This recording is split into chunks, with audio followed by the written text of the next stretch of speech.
Alhamdulillah, as I was watching the presentation by my dear brother Tariq, I really felt that, mashallah, this is a very meaningful initiative.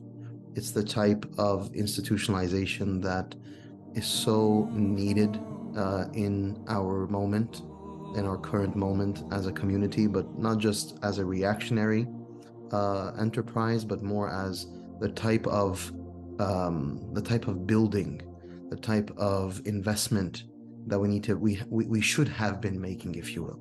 And there's no doubt, brothers and sisters, that the situation in Palestine, it has awakened the hearts and minds of millions and millions, if not billions of people, in all honesty, to see the size of support, of love, of care, of human beings across the world, from east to west, whose hearts have been awakened by this sacred reality. We're all so overwhelmed by what's happening.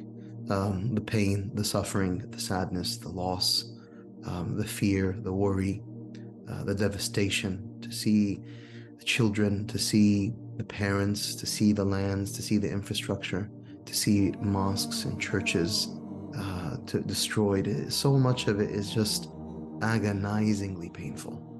And it's as a Muslim community now, wallahi, the onus is on us. We have to stand tall. We have to stand firm. We have to advocate for the causes of humanity.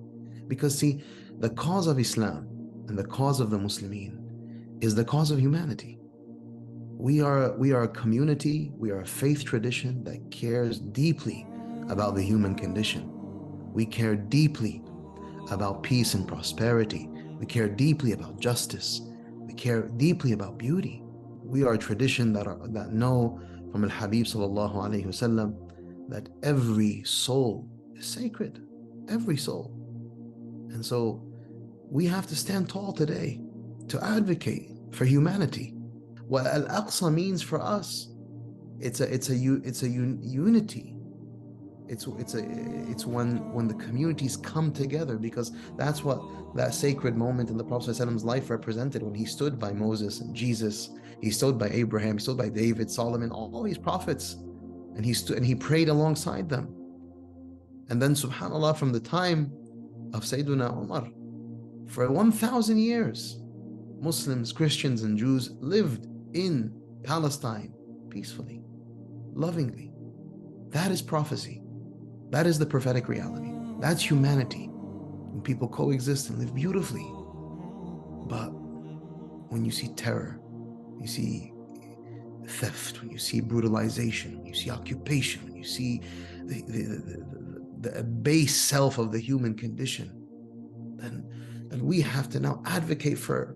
We have to advocate. We have to advocate for the prophetic way. We have to advocate for the way of Abraham and Moses and Jesus and Muhammad. May the peace and blessings of Allah. We have to advocate. That means we have to work. That means we have to stand up. That means we have to invest. That means we have to build. That means we have to come together. That means we have to build our institutions, our organizations, build our endowments, build our initiatives and our efforts. We have to be far more strategic, far more engaged. And it's not just for myself or Sayyid Tariq or other, no, it's all of us. Because this is a cause that all of us must be invested in. Right? We each one of these levels, whether it's educating or experience or empowering or endowing, I have to ask myself, which part is mine? Which part can I do? 1, 2, 3, 4? Because now I know the onus is on me. Allah is calling upon me to stand up, to serve, to work, to donate, to support.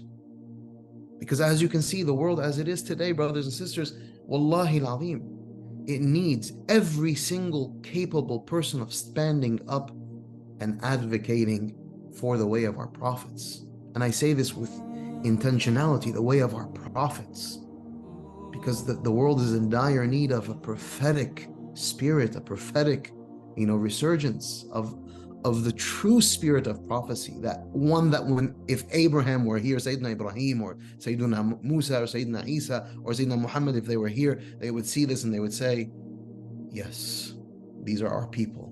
This is the best and the most beautiful of the human condition. And that's what we have, and that's what every Muslim knows. Brothers and sisters, can I ask you a question? What kind of world are we going to live in if you and I just worry about ourselves? If we're just invested in our own interests, that my money, my resources, my time, my intelligence, my know-how, my degrees, that they're just being used for me and my kids. Is that what Allah subhanahu wa ta'ala, is that why Allah gifted us Islam? No, I promise you. Wallahi, Allah did not gift us Islam just to keep it for myself and my children, and just to, earn some money and build a nice home and have a retirement, plan and a 401k, and that's it. And then hush hush and stay quiet and be careful and walk by the wall so that you're able to earn well. That's not the way of our Prophet ﷺ. I'm not saying be haphazard, and no, I'm just saying let's build, let's work, let's invest, because that's what our ummah needs right now. The ummah of Muhammad ﷺ is crying out. Who is there for the people of Gaza? Tell me, who is there for our brothers and sisters in the West Bank? Who is there for them? Who? If it's not us, then who is it? I mean, see, Tariq will tell you when he visits, and he's told me this, and by the way, many who visited the people of Al-Aqsa, they'll be the first ones to say, we need you guys. We need you to visit us. We need you to support us. We need you to invest in us. We need you to talk about us. We need you to spread word about us. We need you.